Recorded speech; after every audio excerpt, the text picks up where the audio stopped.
tunapokea madaraka na wajibu mkubwa sana katika Kanisa Katoliki, yaani wajibu wa kulinda na kuwalea waamini wako hawa katika imani ya Kikristo na imani ya Kikatoliki.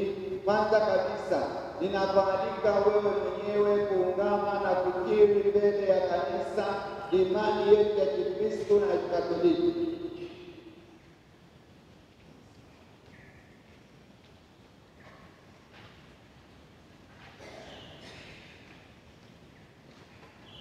Mimi Padre Sixtus John Tesi ninasadiki na kuungama kwa imani thabiti yote na kila kitu kilichomo katika kanuni ya imani, yaani ninasadiki kwa Mungu mmoja, Baba Mwenyezi, muumba wa mbingu na nchi na vitu vyote vinavyoonekana na visivyoonekana.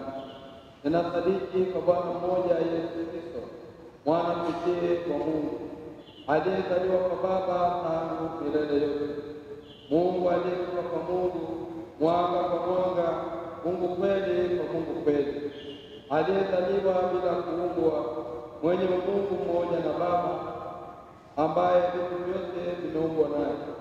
Ameshuka toka mbinguni kwa ajili yetu sisi wanadamu na kwa ajili ya wokovu wetu, akapata mwili kwa uwezo wa Roho Mtakatifu, kwake yeye Bikira Maria akawa mwanadamu, akasulubiwa kwa ajili yetu sisi kwa mamlaka ya Poncio Pilato, akateswa, akafa na akazikwa.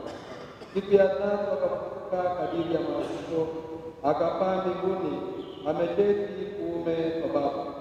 Atakuja tena kwa utukufu kuwahukumu wazima na wafu, na ufalme wake hautakuwa na mwisho.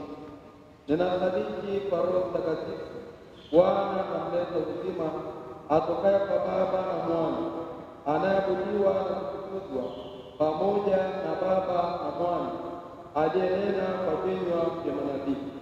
Ninasadiki kwa kanisa moja takatifu Katoliki la mitume, naungama ubatizo mmoja kwa maondoleo ya dhambi, nangojea na ufufuo wa wafu na uzima wa milele ijayo. Amina.